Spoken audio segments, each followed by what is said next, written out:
Hi, this is Arif. Welcome back again. In this video, we are going to learn how to make sentence using let me. আজকে আমরা let me ব্যবহার করে অনেক বাক্য তৈরি করব, অনেক সেন্টেন্স তৈরি করব.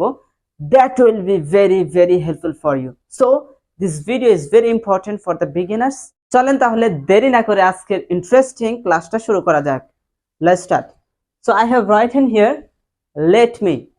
আমরা বলি লেট মি, বাট ফরেনাররা এটাকে সংক্ষেপে বলে লেমি. লেমি বললে উচ্চারণ করতে অনেক সুবিধা হয় এবং ফ্লুয়েন্টলি বলা যায়, এই জন্য ফরেনাররা বলে লেমি, বাট আমরা বলি let me. As you wish, আপনি যে কোনো একটা বলতে পারেন, লেট মি অথবা lemme. So let's make some sentence using lemme. Okay, I have written here let me go. Let me go মানে হচ্ছে আমাকে যেতে দাও. লেট মি গো মানে আমাকে যেতে দাও.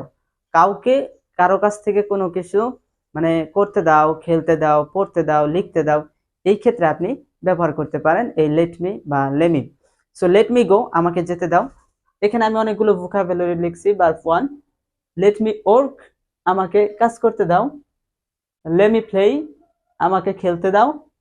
লেট মি ড্যান্স আমাকে নাচতে দাও. Let me pray. Pray মানে নামাজ পড়া, রাইট, বা প্রার্থনা করা. Let me pray আমাকে প্রার্থনা করতে দাও, নামাজ পড়তে দাও. Let me sleep আমাকে ঘুমাতে দাও. Let me eat আমাকে খেতে দাও. এক্স্যাক্টলি. Let me sit আমাকে বসতে দাও. অনেক সময় আপনি ইম্পর্টেন্ট প্লেসে গেছেন, যার পরে বলতেছেন let me sit আমাকে বসতে দাও, অথবা let him sit তাকে বসতে দাও.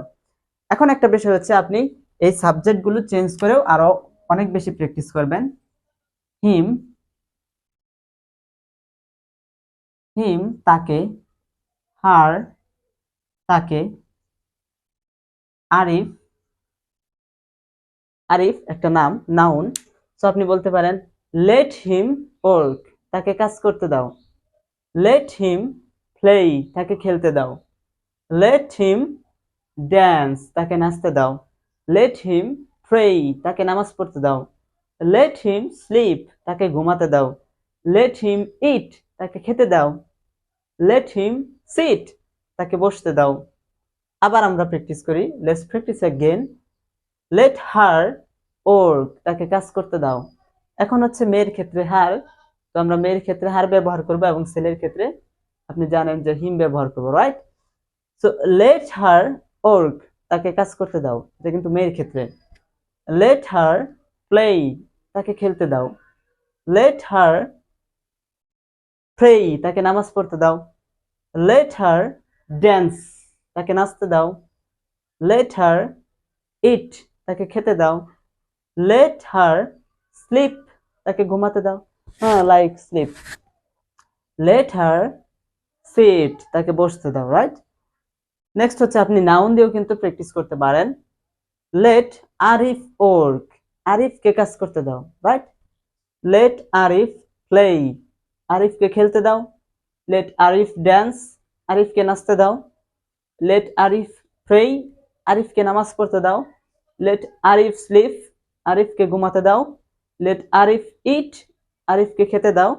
লেট আরিফ সিট সো আরিফকে বসতে দাও.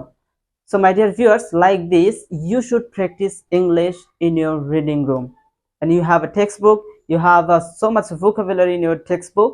You have to find out all the vocabulary and you have to practice like this. And if you practice like this, definitely you can learn English easily and very soon. So take care, my dear brothers, and I hope you enjoy this video. And if you enjoy this video, and if you think this class is little bit helpful for you, so don't forget to subscribe this YouTube channel and to share with your other friends. And I will see you with a new video, another topic. Take care, have a nice day.